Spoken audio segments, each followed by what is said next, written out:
ప్రియమైన దైవజనాంగమా, తిమోతికి పత్రిక రాస్తూ పౌలు భక్తుడు ఒక విషయాన్ని చాలా స్పష్టంగా చెప్తాడు. తిమోతికి పత్రిక రాస్తూ 2వ అధ్యాయం 1వ పత్రిక 8వ వచనం.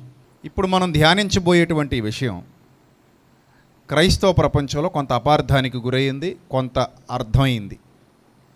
ఈ అర్థాలు మధ్య కొందరు కొన్ని విషయాల్లో ఏకీభవిస్తారు, మరికొందరు మరికొన్ని విషయాల్లో ఏకీభవిస్తూ ఉంటారు. కానీ దేవుడు పక్షపాతి కాడు అనే సూత్రం మీద, పునాది మీద బైబిల్ వ్రాయబడిందనే విషయాన్ని మొదట మనం అర్థం చేసుకోవాలి. దేవుడు పక్షపాతి కాడు, ఏ జెండర్కి ఆయన కొమ్ముగాయుడు. స్త్రీల పక్షపాతి దేవుడు అని అనడానికి బైబిల్లో ఎక్కడ ఆధారాలు కనబడవు. స్త్రీలను గణపరచడం మనకు తెలుసు, అదే స్త్రీలను శిక్షించడం కూడా మనకు తెలుసు తప్పు చేసినప్పుడు. పురుషుల పక్షపాతి దేవుడు అనడానికి కూడా బైబిల్లో మనకి ఎక్కడ ఆధారాలు కనబడవు. పురుషుల్ని గణపరచడం మనకు తెలుసు, అదే పురుషులు తప్పు చేసినప్పుడు శిక్షించడం మనకు తెలుసు. అలాగే దేవుడు వివాహం చేసుకున్న వారి పక్షంగా ఉంటాడు అనడానికి కూడా బైబిల్ ఆధారాలు లేవు. వివాహం చేసుకోని వారి పక్షంగా ఉంటాడు అనడానికి కూడా బైబిల్ ఎలాంటి ఆధారాలు లేవు. బైబిల్ని మనం జాగ్రత్తగా నిశ్చితంగా పరిశీలన చేస్తే ఆయన హృదయాన్ని అనుసరించి తీర్పు తీరుస్తాడు. ఒక మనిషి హృదయాన్ని జాగ్రత్తగా పరిశీలన చేస్తాడు, పరిశీలన చేసి ఆ హృదయానుసారంగా తీర్పు తీరుస్తాడు. ఆయన పక్షపాతి కాడు, మానవుని క్రియలను బట్టి తీర్పు తీర్చేవాడు అని గ్రంథం చాలా స్పష్టంగా విశదీకరించి చెప్పింది. ఇప్పుడు మనం ఇక్కడ చదువుతున్నటువంటి లేఖన భాగాలు ఏవైతే ఉన్నాయో, ఒక పర్సెప్షన్లో మీరు చదివితే పురుషుడిని హైలైట్ చేసినట్టుగా స్త్రీని తగ్గించినట్టు కనబడుతుంది. మరొక పర్సెప్షన్లో చదివితే ఇద్దరిని సమానంగా చూసినట్టు కనబడుతుంది. అంటే యాక్చువల్లీ మన దృష్టికోణం చాలా సందర్భాల్లో మనం చెబుతూ ఉంటాం కదా, నల్లద్దాల కళ్ళజోడు పెట్టుకుంటే ఎలా కనబడుద్ది? ప్రపంచం మొత్తం నల్లగా కనబడుద్ది. అదే పచ్చద్దాల కళ్ళజోడు పెట్టుకుంటే ప్రపంచం ఎలా కనబడుద్ది? పచ్చగా కనబడుద్ది. బైబిల్ చాలామంది చదువుతున్నారు ఈరోజు, మనమే కాదు, ముఖ్యంగా మనకంటే ఎక్కువగా మతోన్మాదులు చదువుతున్నారు, మనకంటే ఎక్కువగా బైబిల్ ద్వేషులు బైబిల్ చదువుతున్నారు. వాళ్ళు ఏ అర్థంతో చూస్తే అలా కనబడుద్ది బైబిల్. పాత నిబంధన గ్రంథం చదివేటప్పుడు దేవుణ్ణి తప్పుపట్టాలి అనే దృష్టికోణంతో చదివారనుకోండి, తప్పులే కనబడతాయి. ఒక మనిషిలో మంచిని చూడాలి అనుకుంటే మంచి కనబడుద్ది, చెడు చూడాలనుకుంటే చెడు కనబడుద్ది. అంటే మనం ముందు ఫిక్స్ అయిపోయి చూస్తే అలాగే కనబడుద్ది. బైబిల్ని అలా చదువుతున్నారు కాబట్టి వాళ్ళకి అలాగే అర్థమవుతుంది. ఇప్పుడు మనం కూడా బైబిల్ చదివే క్రమంలో మనసులో ఏవో పెట్టేసుకుని చదువుతుంటాం, మనసులో కొన్ని భావాలు నాటేసుకుని చదువుతుంటాం. మరి అలాంటప్పుడు బైబిల్ ఎలా అర్థమవుద్దంటే మనకు అలాగే అర్థమవుద్ది. ఇప్పుడు మనం ఇక్కడ చదువుతున్నటువంటి లేఖన భాగం తిమోతికి రాసిన 1వ పత్రిక 2వ అధ్యాయం 8వ వచనం. కావున ప్రతి స్థలమందును పురుషులు మెన్షన్ చేశాడు. పురుషులు అని చదివారు కదా మీరు. ఇప్పుడు మీరు పురుషులు అనగానే ఇప్పుడు అలా బయటికి వెళ్తారు, ఎవరో ఒక ఆయన చుట్టకాల్చుకుంటూ లుంగి కట్టుకుని నడుచుకుంటూ పోతుంటాడు. పురుషుడే కాదా? పురుషుడే. ఇంకొక ఆయన ఎక్కడో రచ్చబండ మీద కూర్చొని ప్యాకెట్ ఆడుకుంటూ కనబడతాడు. పురుషుడే కాదా? పురుషుడే. ఇంకొక ఆయన ఎక్కడో బ్రాందీ షాప్ దగ్గర చక్కగా లెక్కర కలుపుకొని, వాటర్ కలుపుకొని తాగుతా కనబడతాడు. పురుషుడే కాదా? పురుషుడే. ఇంకొక ఆయన ఎక్కడో భార్యని రోడ్డు మీద పెట్టి కొడుతూ కనబడతాడు. పురుషుడే కాదా? పురుషుడే. ఇప్పుడు ఈ పురుషులందరినీ తెచ్చుకొచ్చి ఈ పురుషుల్లో కలుపుతారా? అదా బైబిల్ చదివే విధానం? ఆ పురుషులందరినీ తీసుకొచ్చి ఇక్కడ పురుషుడు అన్నాడు కాబట్టి ఇక్కడ కలుపుతామా? ఇక్కడ పురుషుడేనుంది, అక్కడ పురుషుడు కనబడ్డాడు. కనబడుతున్న పురుషుడు, రాయబడిన పురుషుడు ఒక్కడేనా? చెప్పాలి, ఒక్కడేనా? కాదు. అదే సెన్స్ అంటే, బైబిల్ చదివే సెన్స్ అంటారు దాన్ని. ఈ సెన్స్ లేకపోవడం వల్ల వచనాలు అర్థం కావు, వచన భావాలు అర్థం కావు, వచనాల వెనక వ్రాయబడినటువంటి సందర్భాలు అర్థం కావు, సంఘటనలు అర్థం కావు. వాటిని ఎలా ఎక్స్ప్లెయిన్ చేయాలో, వాటిని ఎలా ప్రజల్లోకి తీసుకెళ్లాలో, వాటిని ఎలా అర్థం చేయించాలో కూడా చాలామందికి తెలియక మోసపోయేటువంటి పరిస్థితులు వస్తాయి. సో కాబట్టి ఇక్కడ పురుషుడు అంటే పురుషుడు కాదు, అందరు పురుషులు ఈ పురుషుల లెక్కలోకి రారు. ఇక్కడ మాట్లాడుతున్నది సంఘంలో ఉన్న పురుషులను గురించి మాత్రమే. అంటే ఎవరైతే క్రీస్తునందు విశ్వాసం ఉంచి దేవునికి పూర్తిగా లోబడి రక్షణ పొంది పాపక్షమాపణ నిమిత్తం యేసుక్రీస్తుని అంగీకరించి ఆయన మార్గాల్లో నడుస్తూ ఆయన యందు భయభక్తులు కలిగి కుటుంబాన్ని కట్టుకోవాలి దేవుని మాటలతో అని ఎవరైతే పురుషులు అనుకుంటున్నారో ఆ పురుషులకు, వారిని వివాహం చేసుకున్న అటువంటి స్త్రీలకు అనగా సంఘ బిడ్డలకు రాస్తున్నటువంటి పత్రిక తిమోతి పత్రిక. ఎవరికి రాస్తున్న పత్రిక? సంఘ బిడ్డలకు రాస్తున్నటువంటి పత్రిక. ఇక పురుషుడు అన్నప్పుడు అందరు పురుషులు ఇందులోకి రారు, స్త్రీలు అన్నప్పుడు అందరు స్త్రీలు ఇందులోకి రారు. యూనివర్సల్గా చెప్పబడిన మాట కాదిది. Note this point. ఏంటది? యూనివర్సల్గా అందరికీ చెప్పబడిన, రాయబడిన మాట కాదు. అంత జాగ్రత్త ఉండాలి బైబిల్ చదివేటప్పుడు. పురుషులు అనగానే మొత్తం పురుషులు, స్త్రీలు మొత్తం స్త్రీలు కాదది. ఇప్పుడు మనకు అర్థం చూడండి. కావున ప్రతి స్థలమందు పురుషులు అనగా సంఘబిడ్డలు, సంఘంలో ఉన్న పురుషులు, వాక్యం ఎరుగుతున్నవారు, వాక్యం నేర్చుకుంటున్నవారు, వాక్యంలో కట్టబడుతున్న పురుషులు కోపాన్ని, సంశయాన్ని విడిచిపెట్టి లేనివారే పవిత్రమైన చేతులు ఎత్తన్నాడు. అంటే శుభ్రంగా సబ్బెట్టి కడుక్కోమనా? పవిత్రమైన చేతులు అంటే ఎలాగా? డెటాల్తో కడుక్కోమనా? మరేంది పవిత్రమైన చేతులు అంటే? ఎలా తీసుకోవాలి దీన్ని? కీడు చేయని చేతులు, దుష్ట కార్యాలు మానేసిన చేతులు, దుర్మార్గపు క్రియలు మానేసిన చేతులు. అలాంటి చేతులు దేవుని వైపు చూపించాలట. అర్థమైందా? చేతులు ఎత్తి ప్రార్థించండి, పవిత్రమైన చేతులు ఎత్తండి అంటే శుభ్రం కడిగేసుకోండి, జుట్టు తల రాసేసుకోండి, అది కాదు.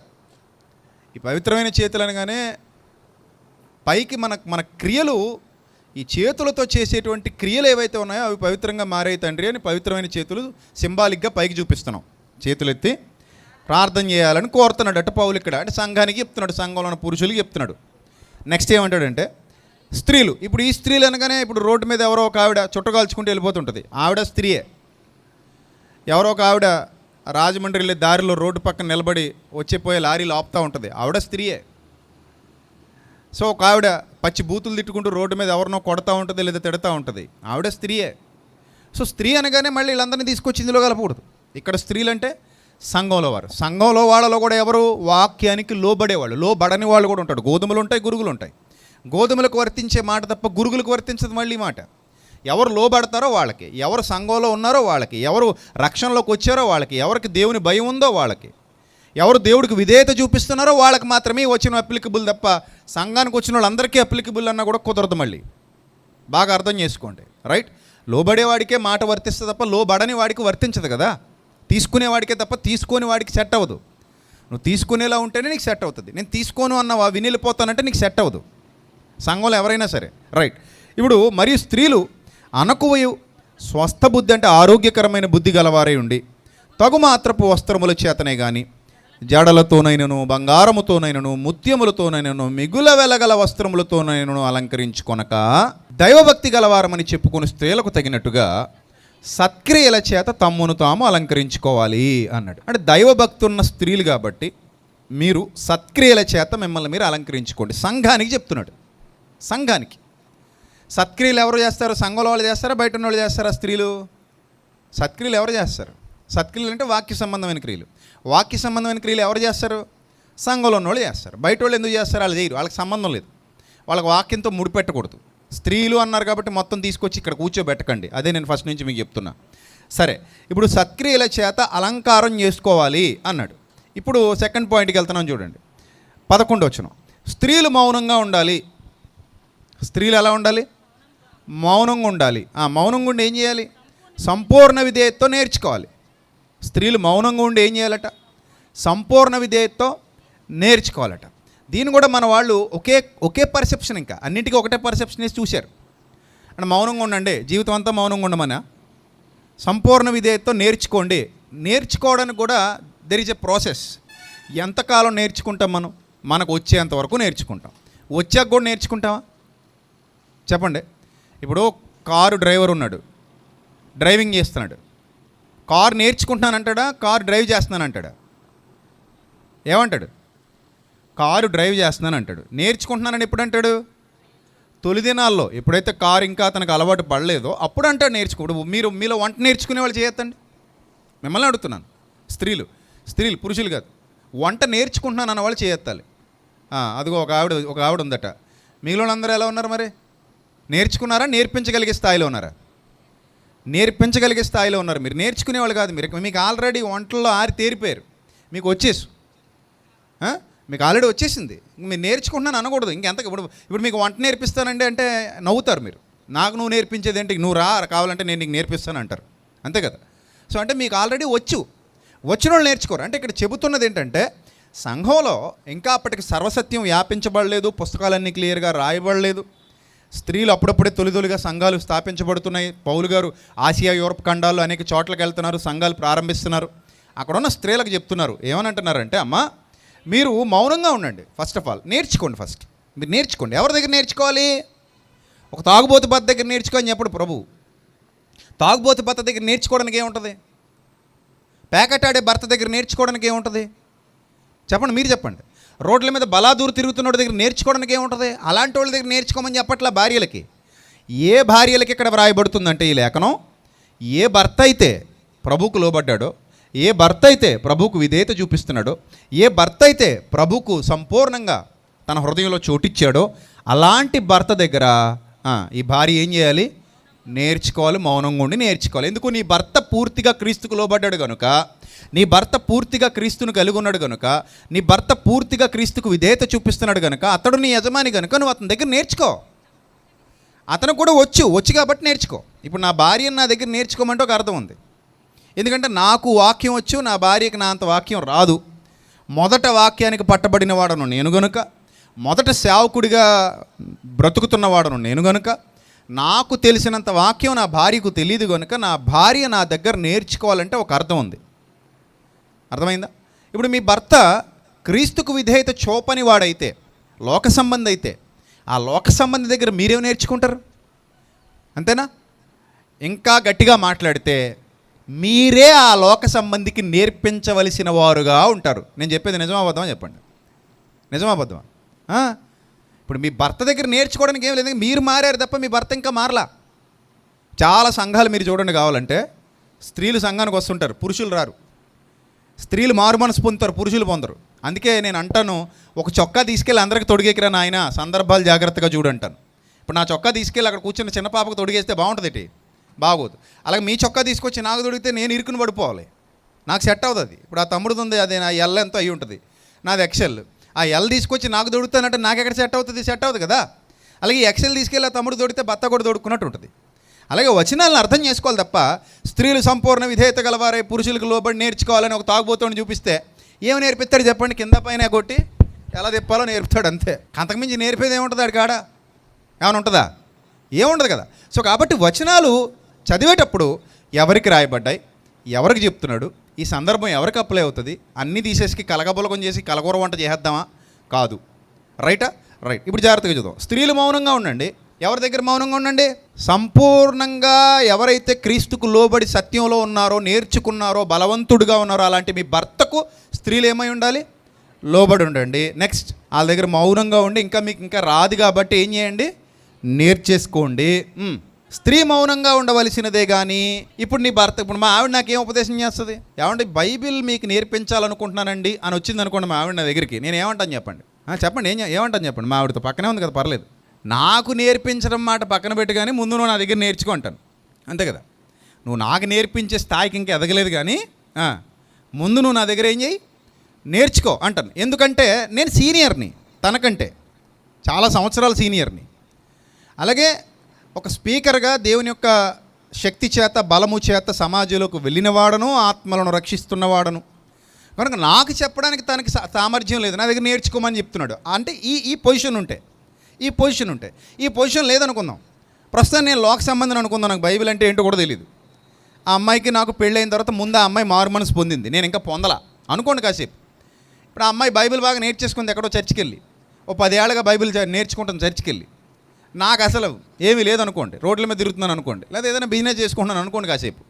ఇప్పుడు నేను నేర్చుకోవాలా, తను నాకు నేర్పించాలి? ఇప్పుడు చెప్పండి, సీన్ రివర్స్ అయింది. నేను నేర్చుకోవాలా, తను నాకు నేర్పించాలా? చెప్పండి. ఇప్పుడు మౌనంగా ఉండి నా దగ్గర నేర్చుకోవాలా?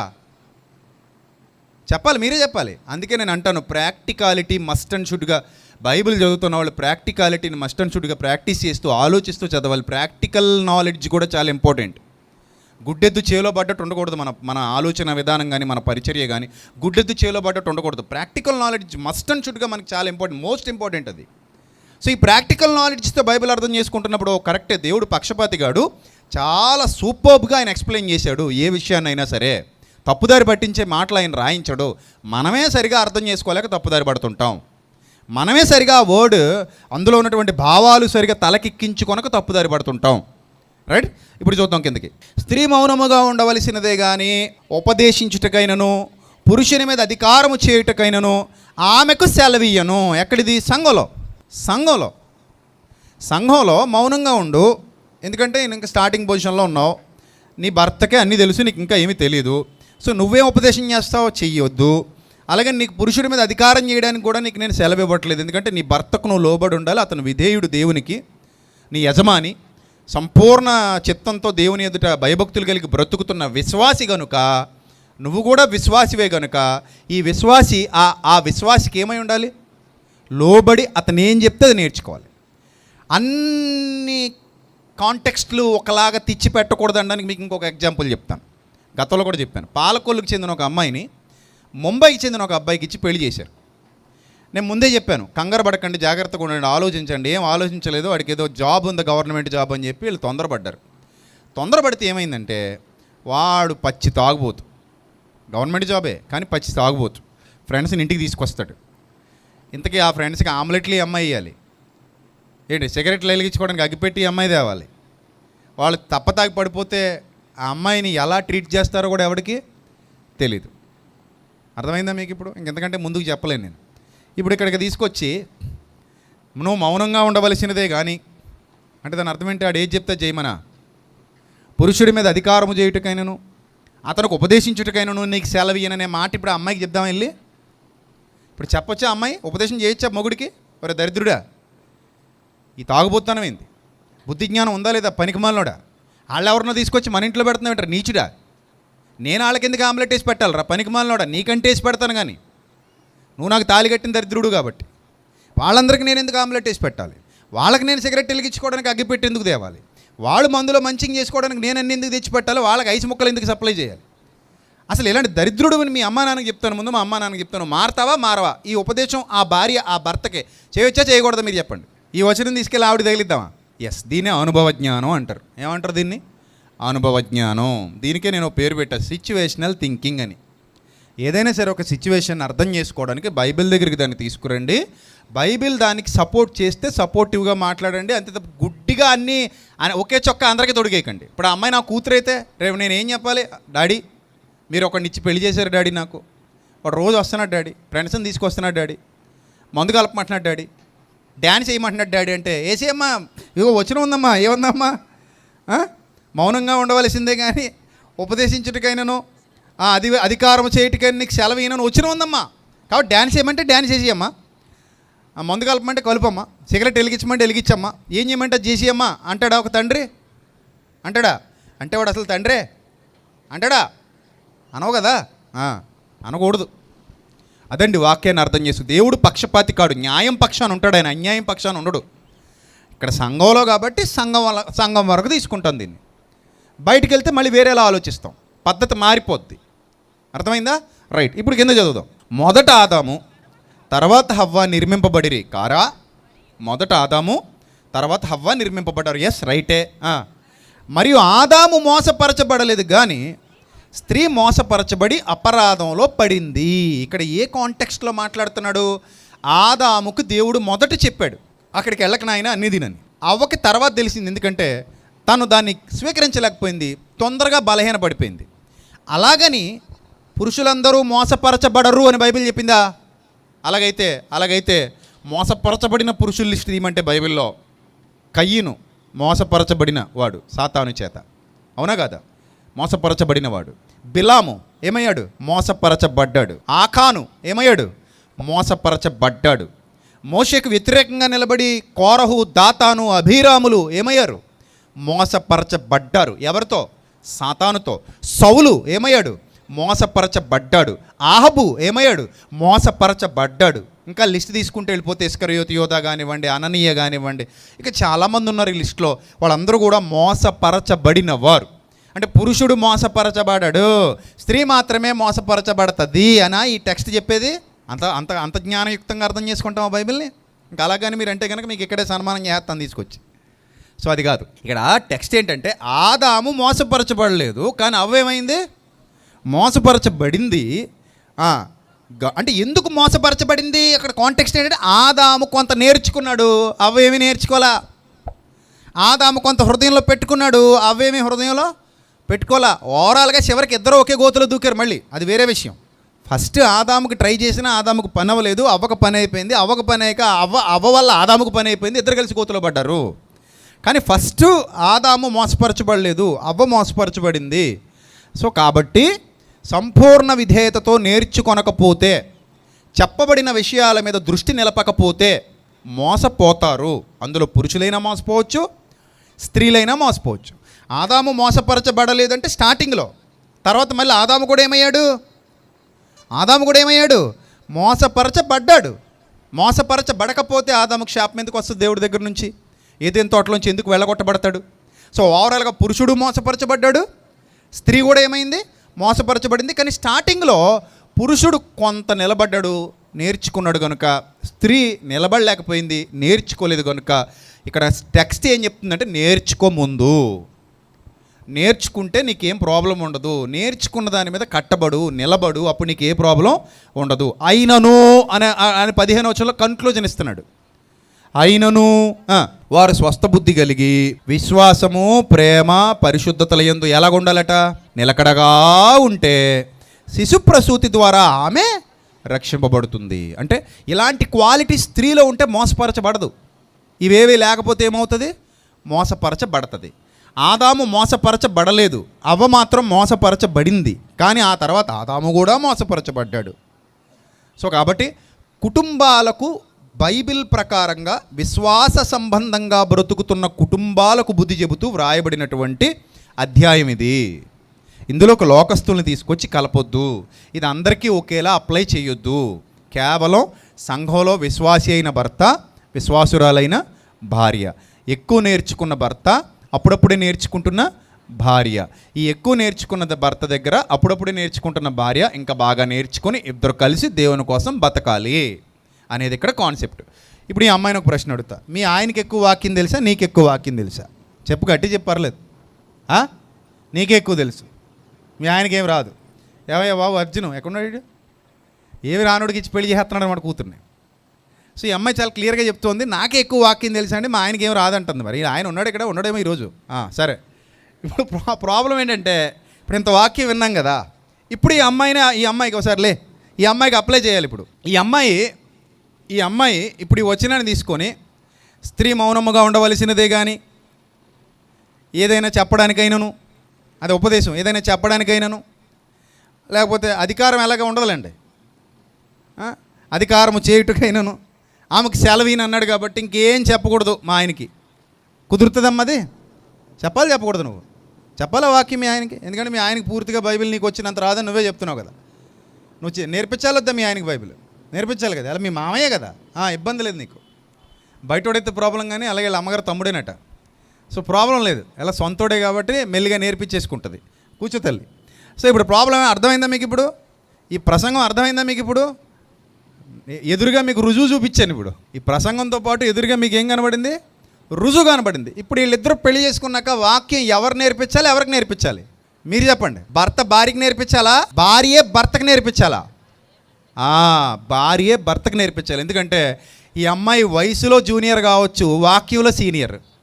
ఆ అబ్బాయి వయసులో సీనియర్ కావచ్చు, వాక్యంలో జూనియర్. ఇప్పుడు ఈ సీనియర్ ఆ జూనియర్కి ఏం చేస్తుంది? వాక్యం నేర్పిస్తుంది. పాస్టర్ గారు అమ్మాయి కాబట్టి ఈ సీనియర్ ఆ జూనియర్కి ఏమి నేర్పిస్తుంది? వాక్యం నేర్పిస్తుంది. సో కాబట్టి స్త్రీలను దేవుడు ఎక్కడ తక్కువ చేయలేదండి. మన బుద్ధి మారితే అన్నీ అందంగా కనబడతాయి, మన బుద్ధి మారకపోతే అన్నీ చండాలంగా కనబడతాయి. స్త్రీలను తక్కువగా చూడలేదండి. మంచి చెప్పడానికి స్త్రీ అయితే ఏంటి, పురుషుడైతే ఏంటి చెప్పండి. ఇప్పుడు పురుషుడు కదా అని ఏమైనా 2 కొమ్ములు ఉంటాయా? అని ఉంటాయా 2 కొమ్ములు? ఏముండవు కదా. ఒక్కోసారి పురుషుడికే ఏవి తెలిసావదు, స్త్రీ చెప్పాల్సి వస్తుంది. అంతెందుకు, మీకు బైబిల్లో దావీదొచ్చి పీక నరికేసే పరిస్థితి తెచ్చుకున్నాడు ఒకడు. ఎవరు? నాబాలు. బాగా జ్ఞానవంతుడా, మూర్ఖుడా? మూర్ఖుడు. ఇప్పుడు అతన్ని కాపాడింది ఎవరో తెలుసా? అతని భార్య అబీగయీలు జ్ఞానవంతురాలు, అబీగయీలు వివేకవంతురాలు. ఈ మూర్ఖుడు మొరటోడు, ఎంత చెప్పినా అర్థం చేసుకునే స్థితిలో లేడు. మోటువాడు, మొరటువాడు, అతని పేరుకి అదే అర్థం అంట. ఎవరినే మాట్లాడినివ్వడట, ఇంకా ఆడు ఏది చెప్తే అదే నెల మనం. అలాంటి మూర్ఖుడు మొరటోడిని కాపాడింది ఎవరంటే ఆ టైంలో అబీగయీలు జ్ఞానయుక్తంగా వ్యవహరించింది. అంటే స్త్రీ పురుషుడు ఇద్దరిని పక్కపక్కన పెట్టి స్త్రీ ఎందుకు పనికిరాదు, పురుషుడు గొప్పోడు అంటే ఇప్పుడు నాబాలు గొప్పోడా, అబీగయీలు ఎందుకు పనికిరాదు అనాలా? బైబిల్ అలా ఒప్పుకుందా? ఒప్పుకోలేదు అక్కడ బైబిల్ అలాగా. కాబట్టి ఇప్పుడు మన పిల్లలు మనం దేవుని కోసం పెంచుతున్నాం. వాళ్ళు జ్ఞానవంతులైతే ఒక అజ్ఞానికి కూడా మన పిల్లలు ఏం నేర్పిస్తారు? వాక్యం నేర్పిస్తారు. మన అల్లుడు అంత పరిణతి లేనుడైనా, మన అల్లుడు అంత సామర్థ్యం లేనోడైన వాక్యంలో. అర్థమైందా? నేను భౌతికంగా మాట్లాడట్లా, స్పిరిచువల్గా మాట్లాడుతున్నాను. అలాంటి స్థితి లేకపోయినప్పటికీ కూడా ఈ అమ్మాయి తన భర్తకు వాక్యం నేర్పించుకోగలదు. కాబట్టి స్త్రీలను దేవుడు ఎక్కడ తక్కువ చేయలేదు, పురుషులను ఎక్కడ దేవుడు ఎక్కువ చేయలేదు. ఆయనకి స్త్రీ అని పురుషుడని ఏ భేదము లేదు, ఆయనకు అందరూ ఒకటే. వన్ ఫైన్ డే మనం శరీరాలు వదిలేసిన తర్వాత ఆత్మలుగా ఆయన సన్నిధికి వెళ్ళిపోతాం. అక్కడ లింగభేదాలు ఏవి దేవుడు చూపించడు. ఆయనకి ఎవరైనా ఒకటే. ఆయన కోసం బ్రతికేవాడు పురుషుడైనా పరలోకం ఇస్తాడు, స్త్రీ అయినా పరలోకం ఇస్తాడు. ఆయన కోసం బ్రతకని వారు స్త్రీ అయినా పరలోకం ఇవ్వడు, పురుషుడైనా పరలోకం రక్షణ ఇవ్వడు. కాబట్టి మనం ఒకళ్ళని ఎక్కువగా చేసి ఒకళ్ళని తక్కువగా చేయొద్దు. మరి ఇప్పుడు విశ్వాసుల కుటుంబాల్లో పరిస్థితి ఏంటి అని అంటే, విశ్వాసుల కుటుంబాల్లో పురుషుడు యజమాని, స్త్రీ యజమానికి ఏమవుతుంది? లోబడుతుంది. అది న్యాచురల్గా జరిగేదే. పురుషుడు యజమాని, విశ్వాసమందు భాగ్యవంతుడు. ఈమె విశ్వాసమందు భాగ్యవంతురాలు. తప్పకుండా ఈ స్త్రీ పురుషుడికి ఏం చేస్తుంది? లోబడుతుంది. నా యజమానుడా అని పిలుస్తుంది శారాలాగా. అంతే. ఒకవేళ పురుషుడు తాగుబోతు అనుకుందాం, స్త్రీ విశ్వాసం అనుకుందాం. ఇప్పుడు ఈ విశ్వాసి అయిన స్త్రీ తాగుబోతైన భర్తకి ఏం చేస్తుంది? మీరు చెప్పండి. ఉపదేశం చేస్తుంది, చెయ్యాలి. చివరికి పిల్లలకు కూడా వాక్యం ఎవరు నేర్పించుకోవాలి? ఆవిడే నేర్పించుకోవాలి. వీడి దగ్గర ఏ సరుకు లేదు. అదనమాట విషయం. ఇది మీకు బాగా అర్థమైతే స్త్రీ పురుషులు ఇరువురు కూడా దేవునికి ఎవరు ఎక్కువ కాదు, ఎవరు తక్కువ కాదు. దేవుని దృష్టికి అందరూ సమానమే. ఆయన అందరినీ సమానంగా చూస్తున్నాడు. పురుషులు ఎక్కువ, స్త్రీలు తక్కువ అనే పక్షపాత ధోరణి బైబిల్ ఇప్పుడు చెప్పలేదు. అలా చెప్పిందని ఎవరైనా అపార్థం చేసుకుంటే అది వాళ్ళ విజ్ఞతకే విడిచిపెట్టేయండి. మీరు మాత్రం దేవుణ్ణి పక్షపాతము లేని కన్న తండ్రిగానే అర్థం చేసుకోండి. అలాగే ఈ అమ్మాయి కూడా చక్కగా నేర్చుకుంటూ తన భర్తకు కూడా నేర్పిస్తూ, ఎలాగా అర్జున్కి మగపిల్లలు లేరనుకుంటాను, ఇద్దరు ఆడపిల్లలే.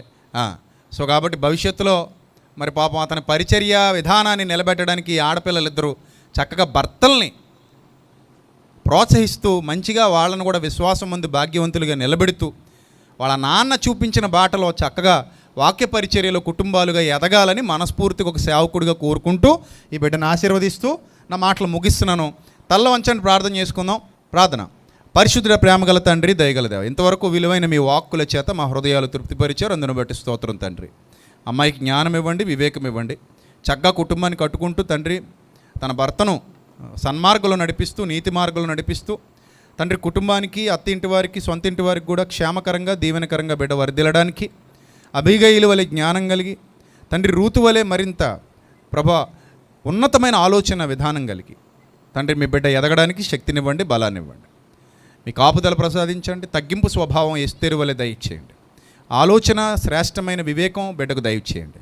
ఘనత, మహిమ, ప్రభావాలు మీకు మాత్రమే చెల్లిస్తూ ఇక్కడ అర్జున్ చేస్తున్న పరిచయను కూడా దీవించి అనేక మందికి దీవెనకరంగా మీ కుమారుణ్ణి మలచమని ఇక్కడ ఉన్నటువంటి నా తమ్ముళ్ళను, చెల్లెమ్మలను అందరినీ జ్ఞాపకం చేసుకోండి. మీ సహాయము, సమాధానము ఎల్లప్పుడూ వారి మీద ఉంచండి. ఘనత, మహిమ, ప్రభావములు మీకు ఆరోపిస్తూ యేసు నామల్ని ప్రార్థన మనవులు అడిగి వేడుకొనిచున్నాం మా కన్న తండ్రి. ఆమేన్. అందరికీ వందనాలు. May Lord bless you all, love you all. Thank you. God bless you. Thank you so much.